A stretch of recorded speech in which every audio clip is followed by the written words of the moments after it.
On February 11th, 1990, around 10 p.m., the streets outside a Beaverton, Oregon apartment building seemed to be deserted. Upstairs, 17-year-old Elizabeth Barman was home alone in the first apartment she'd ever lived in on her own.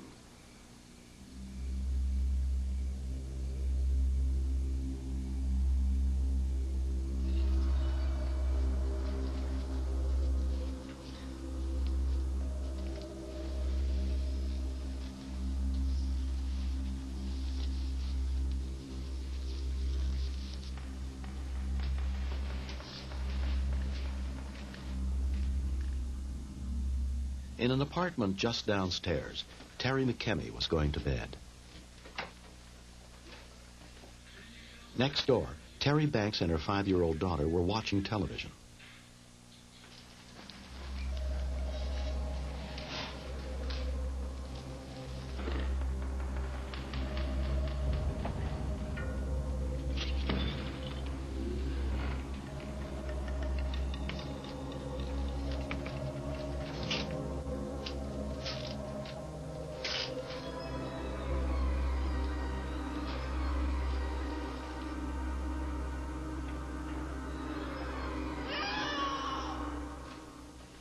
As soon as I put my head back, I just started screaming, just help.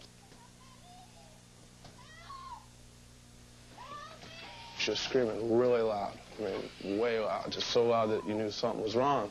The minute I knew it was upstairs, I just got up and went outside the back porch to see what was going on. My husband is kind of hard of hearing, so he had his TV up pretty loud, and for me to hear mine, I had to turn mine up very loud.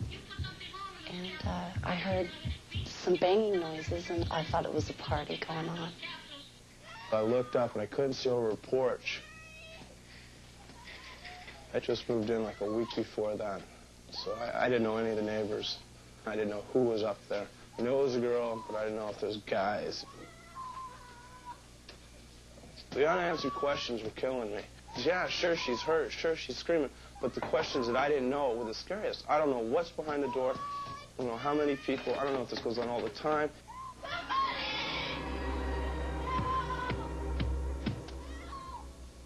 I was just standing right there, waiting for anybody to open the door. And I would have been a part of whatever nightmare she was living.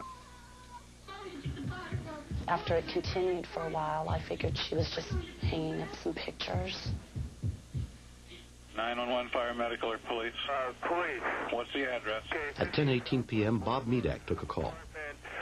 It's upstairs. I'm at 15, so it's upstairs twice. She's screaming.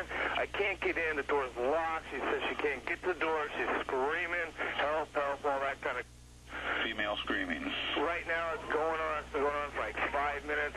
I don't know the neighbors. I don't know them. Okay, the name of the apartment? The caller was very, very upset. He was frustrated that he couldn't help her. She's screaming right now. I mean, way loud. He was rolling the information out very quickly and was wanting us there as fast as we could be. So he was very frustrated, as we feel sometimes.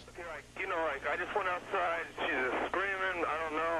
So no one else is doing nothing. So then I went upstairs. She's screaming. The door's locked. She can't get in.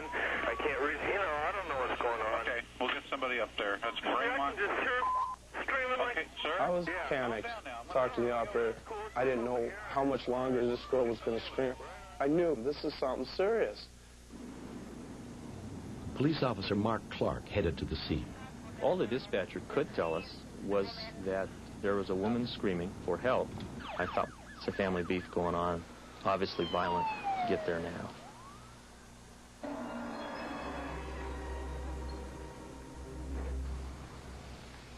Officer Clark arrived almost immediately.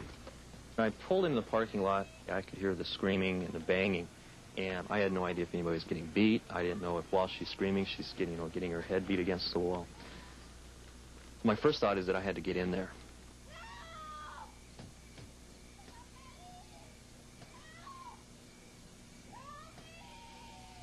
When I went up the stairwell, as I'm looking around, of course I can hear these sounds, so I'm trying to keep myself quiet, keep my radio down, so that whatever's going on in there, they don't know I'm there.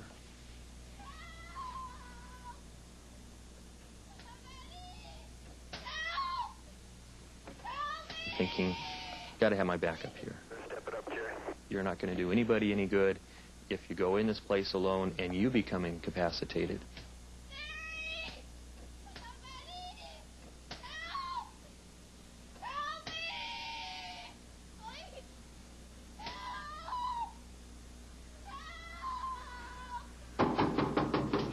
Police officers, open the door.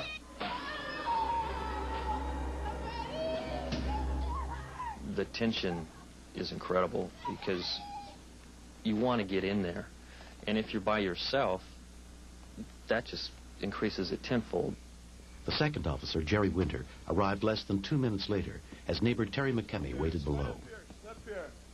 When I saw the police officers, I was like, great, this is great. Someone is here to help. Police officers, open up! Police, open the door, we're coming in! Kick it, Jerry. Where is he? When I kicked the door, I went off to the left, and Officer Clark came in low and went in basically straight ahead. My first thought running through my mind after we kicked the door was, it's time to do battle with whatever is going on back here.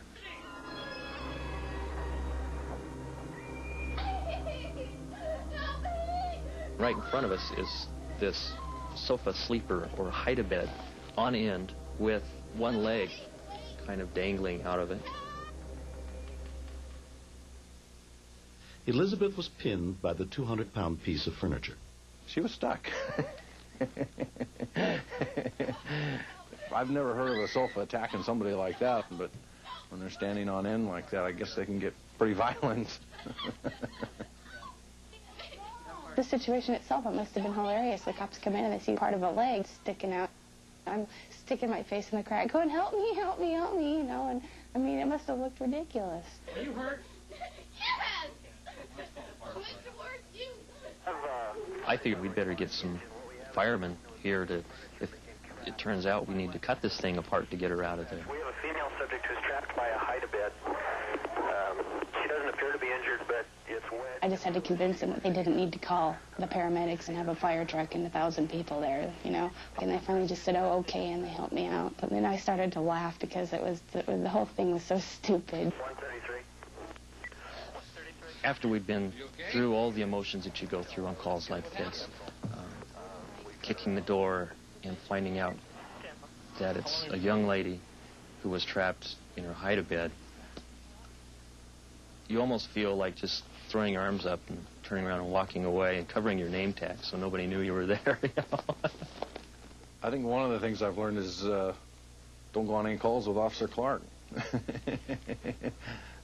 He gets you into trouble.